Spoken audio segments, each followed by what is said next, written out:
कश्मीर से 370 हटाया तो मोदी को फोन लगाया और गुलाम नबी आजाद ने कहा आज से मैं आपका फैन हो गया। 3 तलाक कानून आया तो गुलाम नबी आजाद ने कांग्रेस की बैठक में मोदी की तारीफ की, राहुल गांधी के दुश्मन बन गए। 3 साल में मोदी ने सेट कर दिया खेल, अब कश्मीर में बीजेपी की सरकार को कोई नहीं रोक पाएगा।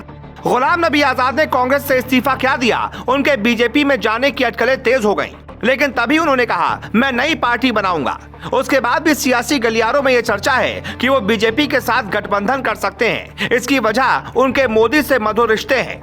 लेकिन बात सिर्फ इतनी ही नहीं है, बल्कि चर्चा यहाँ तक है कि पीएम मोदी ने उन्हें मिशन पीओके सौंप दिया है। गुलाम नबी आजाद कश्मीरी नेता हैं, उनके रग रग में कश्मीरियत है, इसे चुनाव में वो भुनाएंगे।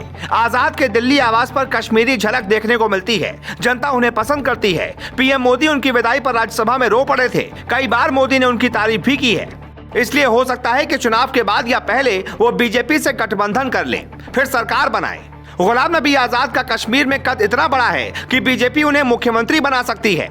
बीजेपी जम्मू में मजबूत है लेकिन कश्मीर घाटी में कमजोर है, इसीलिए दोनों नेता साथ आ सकते हैं। अगर ऐसा हुआ तो फिर आजाद वहां की जनता को अच्छे से समझा पाएंगे, वहां शांति आएगी।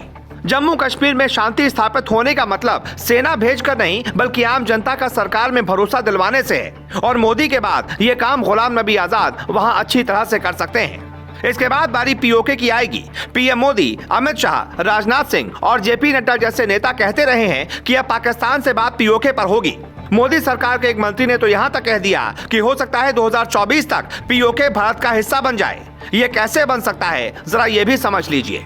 पीओके की जनता जम्मू कश्मीर का विकास देखकर इंडिया के साथ मिलना चाहती है, जबकि पाकिस्तान उसे प्रांत बनाने वाला है। अगर ऐसा हुआ तो वहां विरोध तेज होगा। जम्मू कश्मीर में मुख्यमंत्री कोई भी बने, लेकिन उसका कंट्रोल केंद्र के पास होगा, क्योंकि वो केंद्र शासित प्रदेश है।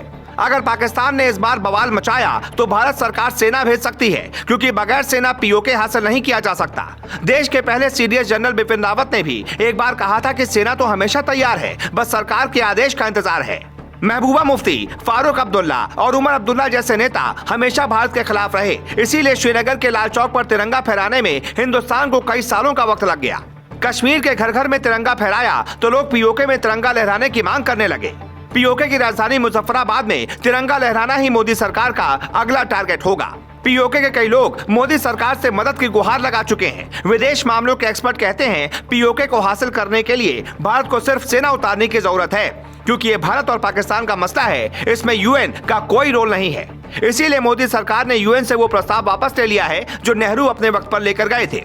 नेहरू का जोर था कि हम यूएन से पीओके वापस लेंगे, लेकिन मोदी का जोर है जब हम सक्षम हैं तो फिर यूएन से मदद क्यों मांगे। पीएम मोदी कोई भी कदम बड़ा सोच समझकर उठाते हैं। 370 हटाने से पहले भी उन्होंने हालातों को समझा था।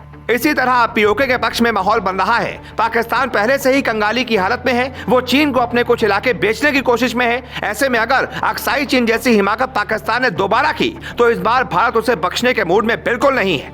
आप इस बात के लिए तैयार रहिए कि जैसे श्रीनगर के लाल चौक पर तिरंगा लहराया, वैसे ही मुजफ्फराबाद में भी तिरंगा ही लहराएगा। Bureau report.